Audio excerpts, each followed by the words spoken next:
Hello all, I'm Sai and you're watching The Book Tracking. In today's video, I'm bringing to you my review and discussion of Chain of Iron by Cassandra Clare. Now, this is the second book in the Last Hours series. I'm going to do a spoiler-free review for the first few minutes and then I'll be jumping into spoilers, during which I'll tell you guys so you can get out if you're not interested in getting spoilers or if you don't want to discuss the book.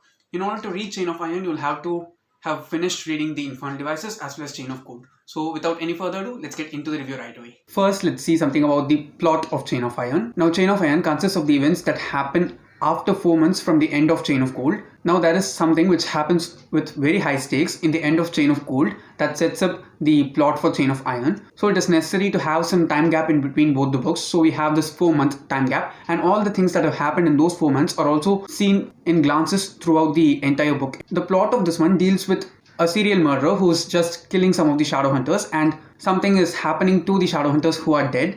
Something is missing from all of them, and all these things concoct to a single point, and the killer of the Shadowhunters and the reason behind the killings is the main plot of the book. Also, apart from the plot, just as usual in any of the other Shadowhunters books, the relationships that happen throughout the series develop in a really superb way in this one, if you ask me. There are also certain new relationships which we get to see, and all of them are really well done by Cassandra Clare. Apart from all these things, we also get some character revelations which are really properly done and not rushed up in any way. The thing which I liked the most of all the elements in the plot was how all the love triangles got their peaks, just as in any of the other series as well. I have not read the Dark Artifices and the Eldest Curses alone. I've read the rest 2 series, and during the middle of the series only all the love triangles go to their peaks and then they settle towards the end.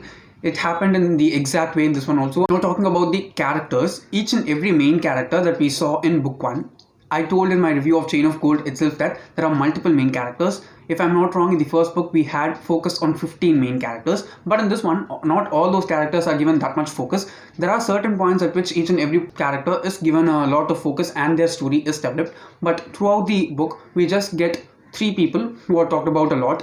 Those are Cordelia herself, James and Lucy. These are the 3 people who drive the plot, if you ask me, and certain things that the 3 people do during different parts of the story actually intertwine towards the end, and that's what produces the book as a whole.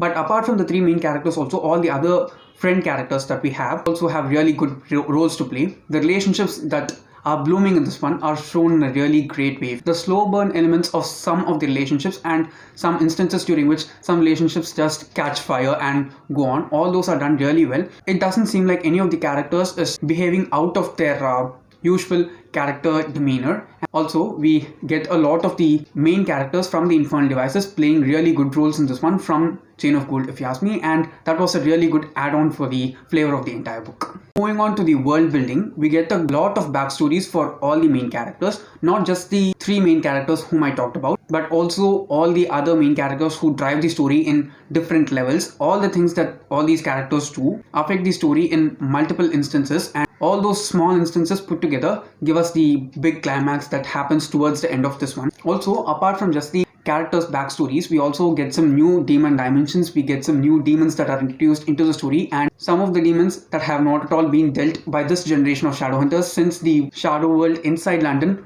was not that much attacked by any of the demons for the past 15 to 20 years, and this is when all the bad things start to happen. And also, apart from all these things, we get new greater demons and some of the lore of the Shadowhunter world that has been talked about before itself in the prequel series as well as the sequel series getting expanded on. Some characters from the lores occurring inside the story as a whole and changing the plot in different grounds. All those things were really well done and expanded the scope of the world to a greater extent. So the world building in this one was also very well done. Next, moving on to the writing, I saw that the writing in this one, Chain of Iron, was much better compared to the writing in Chain of Gold, because in Chain of Gold, most of the book actually just deals with the main group of characters going to parties, enjoying time and just hanging out together. The plot just progresses on a parallel scale and it doesn't involve most of the main characters at all, and it just goes just like that. Only towards the end do we see all the main characters getting intertwined with the plot and doing something that matters for the plot. Though the main characters are not that much necessary, if you ask me, for the progression of the plot in the first book, all of them are so much necessary for the progression of the plot in this one, and it has been written in a really proper way. in order to just develop the characters, the plot is not at all compromised. It has been balanced properly by Cassandra Clare after the infernal devices in this one, if you ask me. Also, we don't get the flavor of the Shadowhunter world that we see in the Mortal Instruments, because this is a story which happens in a totally different geographical location and a totally different time period. So all those things are properly researched and done. One thing which I liked a lot was the description of how the people dress during this part of the time period in which the world accesses, and how she just relates the real world with the Shadowhunter world and all the things that are told within it with certain subtle implications. All those were really well done in terms of writing. Lastly, in the spoiler-free part, talking about the pacing of Chain of Iron, I should also say the pacing of Chain of Iron was much better compared to the pacing of Chain of Gold, because just as I said before, most of the book in Chain of Gold deals with the main cast of characters going and hanging out together, going and visiting parties and so many things like that. But the things that happen in Chain of Iron are the things which actually require such type of breaks for the characters, but they don't get that much breaks at all. The pace is maintained at a consistent level throughout. It doesn't happen like it is a really slow moving story for the first half and then the plot picks up pace. It's not at all like that. All the things are set up properly in the first few hundred pages of the book, and all those things are revealed properly towards the later 100 pages or the last 100 to 200 pages, if you ask me, because the last 100 pages of the book was the fastest, but it did not feel so different from that of the previous section of the story, because the consistency of the pace was maintained really well. And I should say, for a second book, it was really strong, because in most trilogies we get the second book syndrome, which was a little bit present in Clockwork Prince also, but I can really say that Chain of Iron did not seem like that much of a middle book. It seemed much better than Chain of Gold for me. So obviously I rated Chain of Iron 5 stars, and I'm very much waiting to read the last book in the trilogy, Chain of Thorns. I just can't accept that it's going to be released 1 year after now. After this, I'll be jumping into spoilers, and while I talk about spoilers, I'll not be discussing the Dark Artifices and the Eldest Curses series, and also Ghosts of the Shadow Market, because I have not read any of these 6 books. So if you're going to discuss spoilers with me in the comments, please don't include spoilers from the Dark Artifices, Eldest Curses, as well as Ghosts of the Shadow Market, because I've not read any of the books yet. So yeah, without any further ado, let's get into the spoilers right away. First, I want to discuss James and Cordelia's wedding, which was really beautiful. I have not read any of the other main characters' weddings in the sequel series, that is in the Dark Artifices. I'm sure we are going to get some wedding scenes of Magnus and Alec, because they are a married couple in the Dark Artifices, if I'm not wrong. I might be, who knows. In this one, first of all, Elias returns, and that was a thing which I did not expect. I did not want that person at all inside the story, because he has done nothing that is necessary in order to move the story in any way at all. He's just been causing problems continuously. One good thing that he did was killing the demon that killed Jim's parents and tortured him. So that was the only reason why I was able to put up with Elias Castel. The day of the wedding, it was so beautiful. The wedding scene entirely that was described in this one was beautiful. Okay, I've read only one of the other wedding scenes from Tales from the Shadowhunter Academy, when Helen and Aline get married, but in this one I was able to see one of the main character weddings, which is these two, James and Cordelia. I should say, rather than James, I liked Cordelia a lot in this book, because she is such a protagonist material. She's such a heroine material, if you ask me. The way in which she carries herself, how she understands people, how she thinks a lot before talking anything, yet talks her soul properly without lying to anyone, without any necessities at all. She's not sarcastic, she's not that funny and all, but she's such a good person, and it reflects as such in all the things that she does. The way in which Cassie describes Cordelia when she's walking down the aisle with her chin held high, with her brown skin glowing, her red hair having all those ornaments that are pinned into it, and at last katana strapped to her back. It was such a beautiful description, and I was just able to see this brown skinned girl Cordelia walking down the aisle to James. Okay, I was not at all that much caring about James, but the way in which she cares about him and how she describes him, how she is putting forth her anxiety, that was so beautiful to read. Apart from all these things, 2 things which I noticed are just small trinkets, and I just enjoyed them a lot in that particular chapter involving the wedding, where when Grace is waiting to talk to James, and Christopher is the one who's going and getting her after she's just talked with Tatyana, and he takes Grace away with him. I did see the Christopher thing happening there itself, and it progressed very beautifully. We get them together only in 2 scenes, but it was so cute. I just want Grace and Christopher to end up together in Chain of Thorns. I'm sure that's going to happen. If anyone else is thinking that will happen, please comment below because I want to discuss it with you guys. Also, apart from all these other things, Charlotte is the one who marries both of them, and while she addresses the gathering itself, she says, greeting the Shadowhunters as well as the Downworlders, because Magnus is sitting there along with all the other audience, and she winks at him.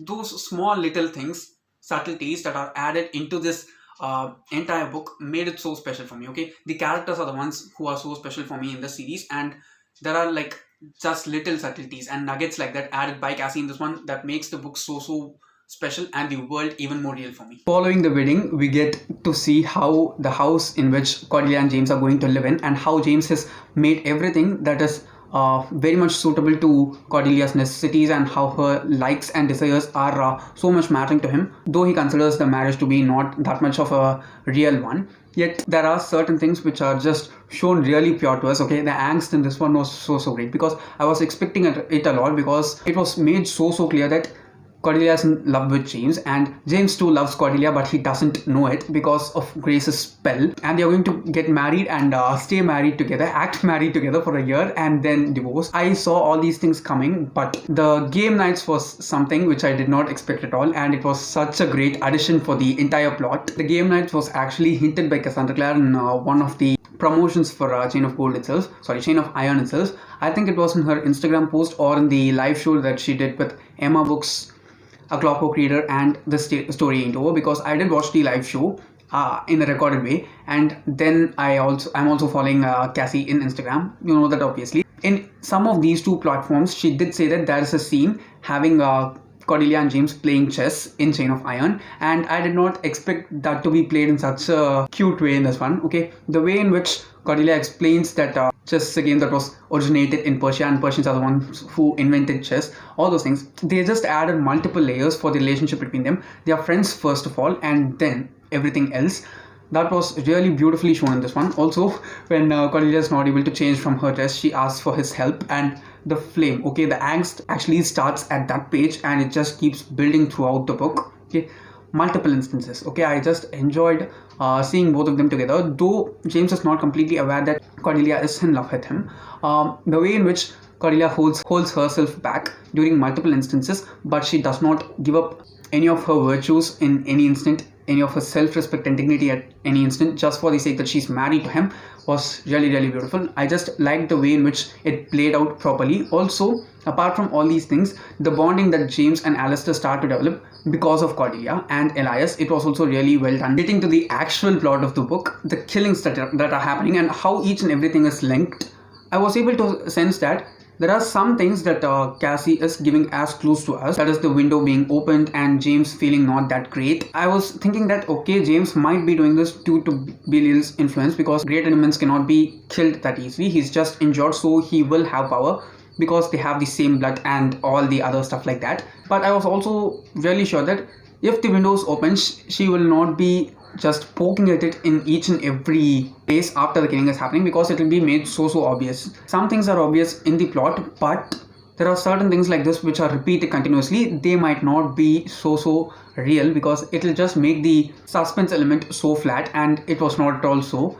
The way in which all those things played out towards the end was also very good. During all these times, Cordelia and Alistair having those sibling moments was also really beautiful, because this is the book in which Alistair actually tells Cordelia what's happening in his life and why the Merry Thieves are not that good friends with him, because of the rumor that he spread and all the things and problems that it caused for the Lightwoods as well as the Fairchild. In a personal level, all those things, she doesn't just banish or shun Alistair from her life, because she understands that she's the only person whom he talks to and opens to in some way or the other, and she keeps it going and supports her brother while also understanding his mistakes. It just developed her as a really good heroine. Another thing which surprised me a lot, another character who actually surprised me a lot in this one, was Grace Blackthorne, because Grace was so creepy for me the entire time reading Chain of Gold, as well as the instances during which she occurs in the Bane Chronicles, because her power was shown properly, but the reasons behind her power, why she's doing all the stuff that she's doing,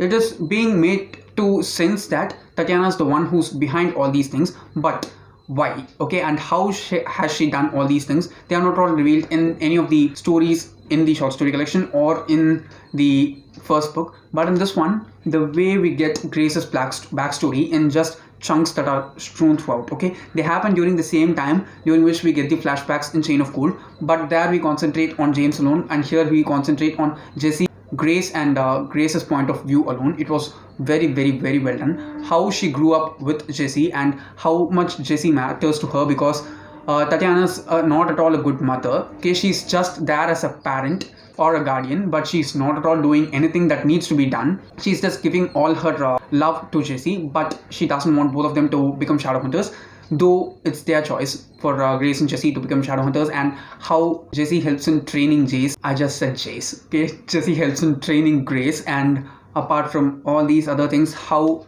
Grace got her power, and how it doesn't work on James because of the demon blood that he's having in his body with the Shadowhunter blood, and all those things. It was so beautiful, and against her will, all the things that Grace has done for all these years just in order to resurrect her brother, because he means a lot to her, though she's not related by blood to any of the Blackthorns. Okay, the way in which Jesse and Grace grew up being there for each other, and how much Grace wants to save Jesse just for that single fact itself, it was really, really beautiful to read. She's not a character who's good, if you ask me. She's a survivor. Okay, surviving with a person like Tatyana Blackthorne is not easy, but Grace has done everything that she has to do in order to survive, as well as to save her brother, which made me respect her in many levels.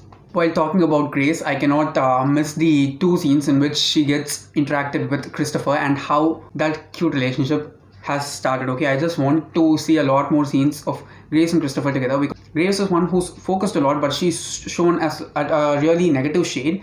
But Christopher is a person who's not at all shown that much, but he's so intelligent. Okay, he does many things, and if we didn't have Christopher in this one, there is no way Lilith would have been banished. Okay, she would not have been injured by James, because Kid's the one who's developed the gunpowder in such a way that it can be used with the angelic runes, and though James is the only one who can use it, it's only due to Christopher's work that Lilith is not there in the plot anymore, at least for now, and I don't think he has been given that much recognition, and I do expect to see a lot more of Grace Blackthorne and Christopher Light together in the third book. While going on with these anticipated or unexpected shifts that we get within the story, I cannot miss talking about Thomas and Alistair, because that ship was seen from so far beyond, okay, from Chain of Gold itself, because we get to see the flashback in which Thomas and Alistair are together in Paris, because they are visiting Paris after they become 18 and so, and Thomas is the only one who Alistair knows, and vice versa, but Thomas is a bit more reserved and Alistair is not that much. Okay, the interactions that they had then, and the crush that developed in Thomas for Alistair during that time, and how it was crumbled in such a bad way during the end of Chain of Gold, it all made sense properly. And Thomas being connected to all the murders that are happening because he's been strolling around and patrolling alone in order to prove him to himself. Okay, and how Alistair at last comes in, stands for Thomas, saying that he could not have done all those murders because Alistair was following him behind, and he saw the murderer. He saw him only after the lady was dead. And at last, okay, I was sure that something was going to happen. I was sure that something was going to happen between Thomas and Alistair, because they are going to be put alone in a cell and their door is going to be locked. What more can you provide in order for love to bloom rather than that one? And the way in which they speak to each other, they find the similarities between each other and how they like each other for the person that they are. Okay, because Alistair is such a salty person, but Thomas is such a sweet person. How this salt and sweet are going to get back together, and how they form that relationship, it was really well shown. It was not at all rushed. Okay, it was shown in such a natural way, and I did like it a lot. I also want to talk about the friendship that grows stronger between Cordelia and Matthew in this one, because Matthew just comes out and tells his tragic story of how he was the reason for the killing of his mother's third child in her womb itself, and how he has not said it to anyone else except Jem, and how Jem has been keeping that a secret. Finally, Cordelia understands it, and